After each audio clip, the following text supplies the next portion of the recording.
রামনবমীর দিন দেখতে পাবে না। ধর্মান্তকরণের যে প্রচেষ্টা সেটাকে আরও বৃহৎভাবে বাড়িয়ে তোলে। হ্যালো বন্ধুরা, সবাই কেমন আছো? আজ রামনবমী। আমার শহর শ্রীরামপুরের নাম যে মন্দিরের সাথে জড়িয়ে, সেই মন্দিরের রামনবমী দেখাবো আজ। সেই রামচন্দ্রের 350 বছর পুরনো মন্দিরে এই মুহূর্তে দাঁড়িয়ে আছে। এই হচ্ছে কিন্তু মন্দিরের প্রবেশের যে গেট সেটি, আর এই দিকেও আরেকটা গেট দেখতে পাচ্ছ, শ্রীরামপুর বটতলা স্টেশন থেকে অটো বা টোটো করে বটতলায় আসতে পারো, এবং বটতলা থেকে পায়ে হেঁটে 2 মিনিট, বাট অটো বা টোটো করেই কিন্তু এখানে চলে আসতে পারো। বলবে রাম সীতা মন্দিরে যাব, তাহলে কিন্তু তোমাদের নিয়ে চলে আসবে এই ঐতিহাসিক মন্দিরে। এই ঐতিহাসিক মন্দিরে যেখানে প্রবেশ করছি, ঠিক তার সামনেই এখানেই একটা ফটক দেওয়া রয়েছে, শিলালিপি, যেখানে দেখো লেখা রয়েছে শ্রীরামপুর শহরের নামকরণের উৎস শ্রী শ্রী রাম সীতা মন্দির।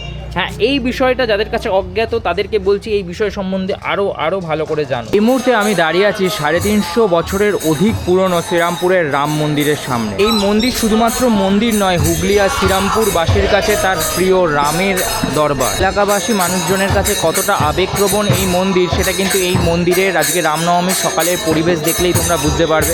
যেখানে কিন্তু লাখো ভক্ত মিলে কিন্তু হরি নাম সংকীর্তন করছেন, প্রভু রামের বন্দনা করছেন এখানে। তো নিজেদের শহর শ্রীরামপুর থেকে সকলকে জানাই রামনবমীর অনেক অনেক শুভেচ্ছা। একদম। আর শ্রীরামপুর থেকে আমি সৌভিক, আমি Shri and we are Vega Bloggers.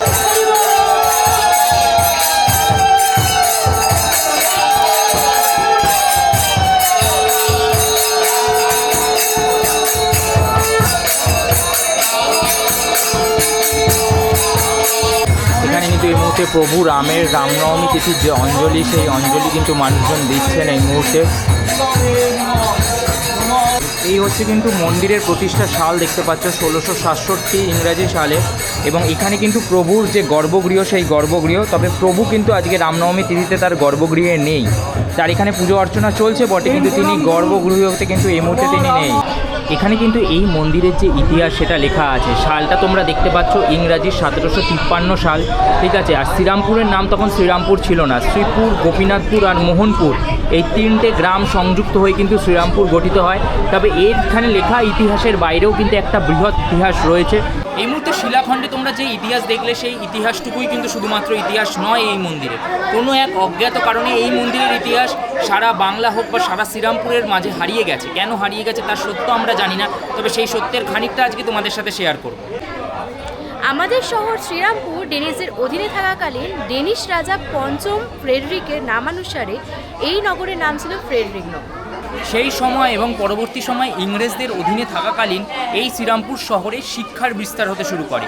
শিক্ষার বিস্তারের সাথে সাথে বিভিন্ন মিশনারি স্কুল কলেজগুলো ধর্মান্তকরণের যে প্রচেষ্টা সেটাকে আরও বৃহৎভাবে বাড়িয়ে তোলে। সেই সময় শেওড়াপুরীর এক রাজা সৃষ্ট এই মন্দিরই হয়ে ওঠে এখানকার মানুষের ভক্তির বিশেষ রক্ষার একটা আশা।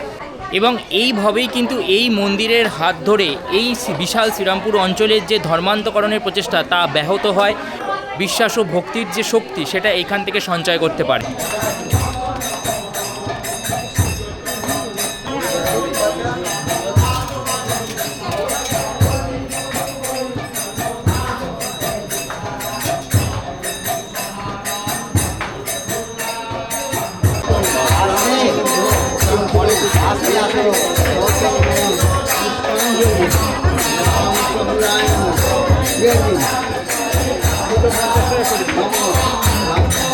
রঘুনাথ কিন্তু এই মুহূর্তে এইখানে রয়েছেন, এবং উনি কিন্তু প্রত্যেক বছর রামনবমীর সকালবেলা এরকম দোলনায় চড়ে দোল খান ভক্তদের কাছে, এবং তার পুজো কিন্তু এখানেই অর্পণ করা হয়। যেখানে তোমরা দেখতে পাচ্ছ ফুলের সাথে সাথে আবির দিয়েও রামনবমীর সকালবেলা ভক্তরা এসে পুজো দেন প্রভুকে।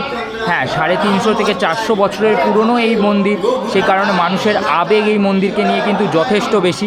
আর খুব সুন্দর এই মূর্তি, যেখানে রামচন্দ্রের মাথার ওপর তার ভাই ছাতা ধরে রয়েছেন, একপাশে মা সীতা রয়েছেন, এবং সাথে আছেন খুদে হনুমানও।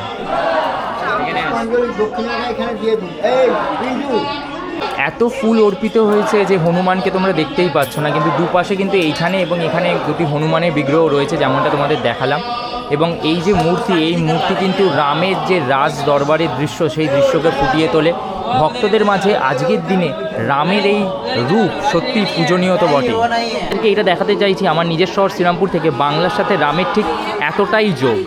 ঠিক আছে, যেখানে তোমরা কিন্তু এই যে হরিনাম সংকীর্তন, রাম নাম সংকীর্তন পরিষ্কার শুনতে পাচ্ছ।